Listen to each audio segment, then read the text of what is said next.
सबका अभिनंदन, सबका स्वागत। मेरे साथ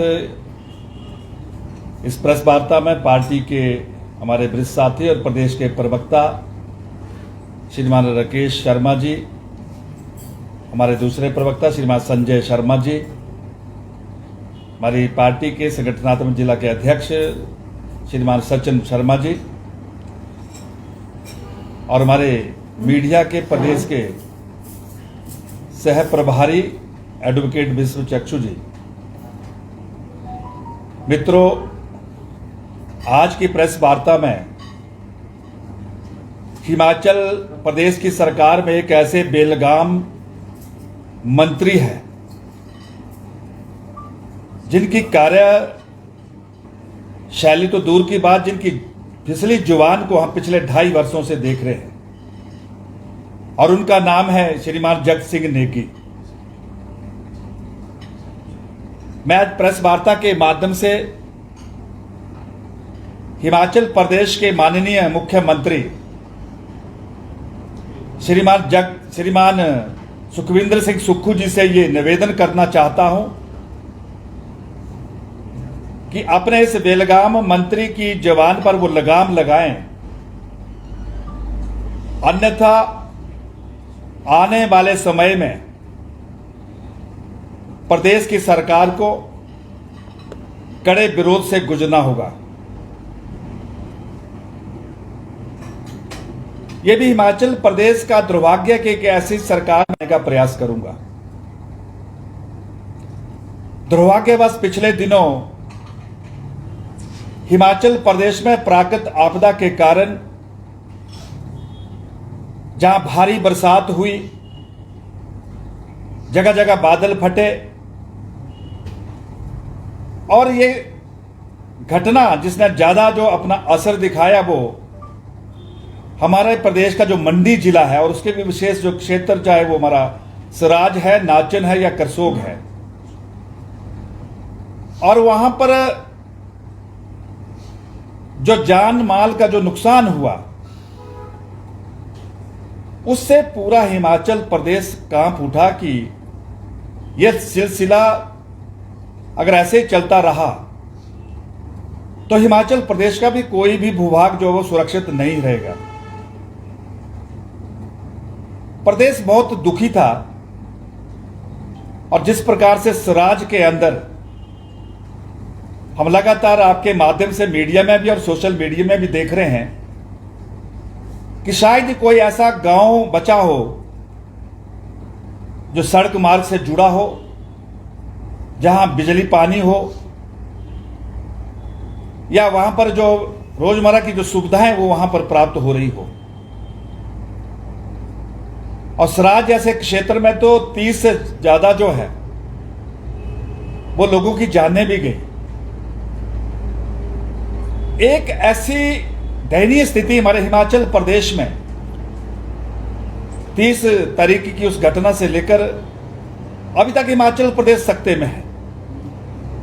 लेकिन बड़ा दुख का विषय है कि हिमाचल प्रदेश के रेवेन्यू मिनिस्टर सचिवालय में बैठकर हिमाचल प्रदेश के पूर्व मुख्यमंत्री पर एक तंज कसते हैं कि जब अपने पांव में कांटा चुभता है तो दर्द कितना होता है। आखिर वो कौन सा समय चुना था उन्होंने? किस प्रकार से सराज, नाचन और करसोग के लोग सदमे में थे। उनको जहां एक हौसले की जरूरत थी वहां इस प्रकार का तंज कसना, ये मुझे लगता है ये कांग्रेस पार्टी की मानसिकता को प्रदर्शित करता है। हमारे हिमाचल प्रदेश के पूर्व में रहे मुख्यमंत्री जो लगातार लगभग 14-15 दिन से हम देख रहे थे कि जहां भी इस प्रकार की क्षति हुई है, जहां भी नुकसान हुआ है, उन्होंने हर संभव रूप से एक प्रयास किया है वहां तक पहुंचने का और लोगों के सुख दुख में अपने आप को भागीदार बनाने का। जहां रास्ते नहीं थे उसके बावजूद भी वो कठिनाई थी, लेकिन वो पहुंचे वहां पर।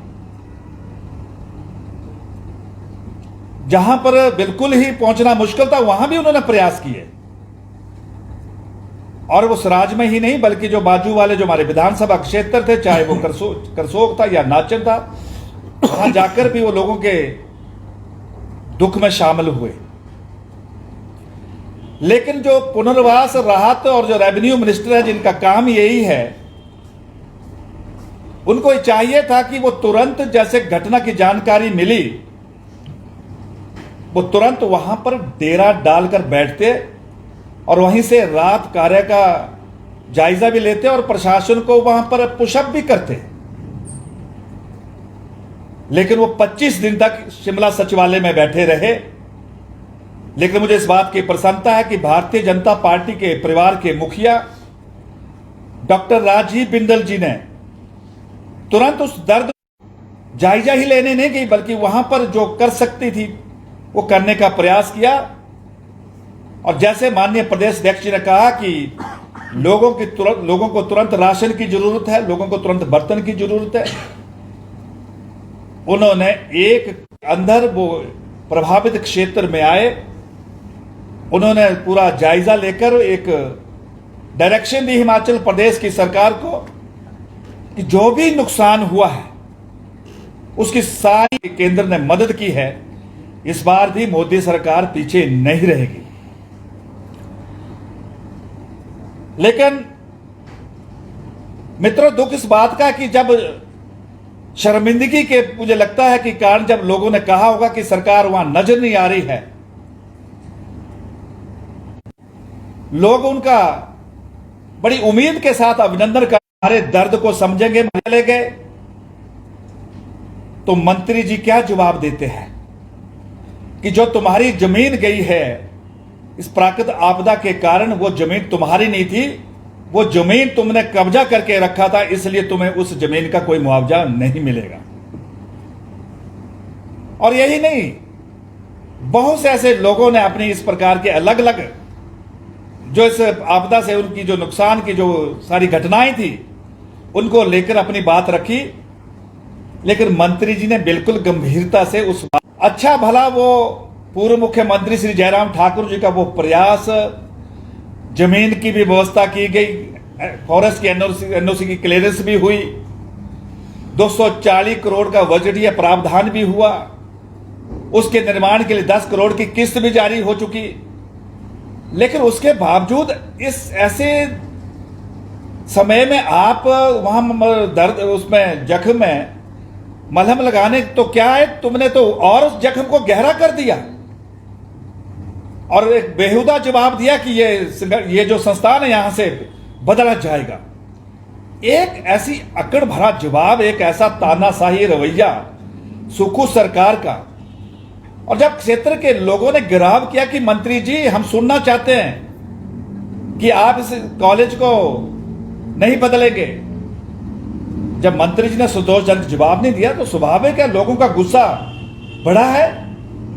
और फिर क्या आड़ ली कि तिरंगे की झंडे जो झंडी गाड़ी में लगी थी उस गाड़ी का घेराव किया, उसका अपमान किया तिरंगे का। तो मैं सुक्खू सरकार के मंत्री जी को ये याद कराना चाहता हूं कि जब प्रोफेसर प्रेम कुमार धूमल जी किन्नौर गए थे तो उस समय आपने पंचायती राज मंत्री थे और 15 अगस्त को वो किन्नौर गए थे, तो आपने तो उस दिन भी उनको काले झंडे दिखाने का काम किया था। तो आज जब लोगों ने अपना दर्द वहां पर बयां किया तो आप उनको झंडे का अपमान दिखाई दिया। तो मैं कहना चाहता हूं मित्रों कि यह बड़ा दुर्भाग्यपूर्ण है कि हिमाचल प्रदेश की सुक्खू की सरकार कितनी संवेदनशील है, यह सब हम जानते हैं। लेकिन यह सच है मुख्यमंत्री जी, ऐसी क्या मजबूरी है कि आप ऐसे बेलगाम मंत्री की जुबान पर लगाम नहीं लगा पा रहे हैं? यह प्रश्न है हिमाचल प्रदेश के लोगों के बीच में। पिछले दिनों जब किन्नौर में एक घटना हुई कि किन्नौर के एक ईमानदार ऑफिसर श्री बिमल नेगी जी जिनकी हत्या होती है और जांच के लिए जब उनका परिवार आगे आता है कि इसकी जो जांच है वो सीबीआई से करवाई जाए, लेकिन किन्नौर की जनता नहीं, हिमाचल की जनता जानती है कि सुक्खू सरकार पर दबाव किसने बनाया था, मुख्यमंत्री जी पर दबाव किसने बनाया था कि सीबीआई से इसकी जांच ना हो। लेकिन क्या हुआ? सरकार की किरकिरी हुई और उसके बाद एक और घटना घटी कि हिमाचल प्रदेश के मुख्यमंत्री किन्नौर जाते हैं और किन्नौर में वो हमारी हिमाचल प्रदेश की जो सीमा लगती है तिब्बत के साथ, उसका मुआयना करने जाते हैं और हिमाचल सरकार का मंत्री वहां जाकर मुख्यमंत्री जी को ये डिक्टेट करता है कि ये जो सीमा है चाइना से लगती हुई सीमा है। शायद मंत्री जी को ये मालूम नहीं है कि वो चाइना की सीमा नहीं है, वो तिब्बत की सीमा है। संवैधानिक तौर पर उसका जो उल्लेख है वो कभी चाइना की सीमा के रूप में नहीं किया जाता है और इसीलिए आईटीबीपी का निर्माण किया गया कि Indian Tibet border security force. और यही नहीं, मैं पिछले दिनों सिरमौर में गया था, बहुत से वहां सेब उत्पादक मुझे मिले। उन्होंने कहा कि कांग्रेस की सरकार ने भरी बरसात में हरे भरे क्या सेब से लदे हुए जो हमारे पेड़ थे उन पर आरी चला दी है। अगर वो उन पेड़ों पर आरी चली है तो वो भी बागबानी मंत्री जगत सिंह नेगी की नालायकी और लापरवाही के कारण चली है। यही वो सरकार है, यही वो लोग हैं कि वहां के लोग जब अपने विषयों को लेकर उनके पास गए थे तो उन्होंने उनको आश्वस्त किया था कि तुम्हारे विषयों की लड़ाई हिमाचल की सरकार लड़ेगी। अगर दिल्ली भी अगर सुप्रीम कोर्ट में जाना पड़ेगा तो हिमाचल प्रदेश की सरकार संकोच नहीं करेगी। और जब वो दौर आया, जब वो वक्त आया तो हिमाचल प्रदेश का जो जहां से पक्ष रखा जाना था, हिमाचल प्रदेश से पक्ष ही नहीं रखा गया न्यायालय में। नहीं तो 2 महीने की जो है उसमें मोहलत ली जा सकती थी और जो हरी भरी जो सेब की फसल थी उसको बचाया जा सकता था। लेकिन अगर वो सब घटना घटी है तो जगत सिंह नेगी जैसे लापरवाह और कमजोर मंत्री के कारण घटी है, यह भी मैं आपको बताना चाहता हूं। लेकिन मित्रों, आज जो प्रेस वार्ता का जो सारांश है वो है थुनाग के जो वहां के लोग थे, सराज के जो वहां के लोग थे, उन पर जो FIR जिसके वो तुगलकी फरमान देकर गए कि ऐसे 65 लोग जिन पर FIR दर्ज करने का निर्देश दिया है। यह कैसा इस प्रदेश का दुर्भाग्य कि एक ऐसे प्रभावित परिवार जिनके गांव के गांव चले गए, जिनकी जमीनें चली गई, घर बनाने के लिए जगह नहीं है, बिजली पानी की व्यवस्था तक नहीं है, सड़क से बिल्कुल संबंध कट चुका है, बड़ी हिम्मत के साथ दोबारा से अपना नया जीवन शुरू करने का जो प्रयास कर रहे हैं, जहां उनको हिम्मत देने का प्रयास सरकार को करना चाहिए। ये कैसी जालिम सरकार है कि दर्द पर मलहम लगाना तो दूर की बात, उल्टा FIR दर्ज करके उनको और दुखी करने का जो काम किया है। मैं प्रेस वार्ता के माध्यम से प्रदेश के माननीय मुख्यमंत्री से निवेदन करना चाहता हूं कि कृपया करके इस निर्णय पर पुनर्विचार करें और जो FIR का जो निर्देश दिया गया उसको रद्द करें, अन्यथा ये अभी चिंगारी है। हिमाचल प्रदेश की जनता का आक्रोश बढ़ेगा और फिर सरकार को बहुत मुश्किल होगी। यह आज की प्रेस वार्ता के माध्यम से मैं इस सरकार को साफ साफ चेतावनी देने आया हूं। धन्यवाद। जगत सिंह नेगी जो कह रहे हैं कि आपदा में भाजपा द्वारा जो मदद पहुंचाई जा रही है और उसका भी लेखा जोखा सार्वजनिक करना चाहिए और देश राष्ट्रीय ध्वज के अपमान का आरोप वो लगातार लगा रहे हैं। शहरी में 3 FIR भी दर्ज की गई सरकार की ओर से, क्या कहना है? एक जो आप कह रहे हैं कि जो राष्ट्रीय राहत जो हम अपने चेहतों को दे रहे हैं, ये सारा काम प्रदेश की सरकार और जो हमारी प्रदेश की एजेंसी है वो उनका होता है। लेकिन पिछले दिनों जिस प्रकार से बंदर बांट हुई है, इस प्रकार की केंद्र की राशि की, आज के स्पेसिफिक तौर पर केंद्र की सरकार को ये निर्देश देना पड़ रहा कि ये जो पैसा है विशेष तौर पर वो इसी चीज के लिए है। नहीं तो केंद्र की सरकार पहले ट्रेजरी में पैसा भेजती थी और इसका दुरुपयोग करते थे। और केंद्र की सरकार ने हमेशा हिमाचल की मदद की है। मैंने पिछली बार भी कहा था, चाहे वो SDRF के माध्यम से हो, चाहे वो NDRF के माध्यम से हो, हिमाचल प्रदेश की सरकार ने जो प्रदेश से जो भी रिपोर्ट बनकर आई थी उसके मुताबिक हिमाचल प्रदेश की मदद करने का पूरा प्रयास किया है।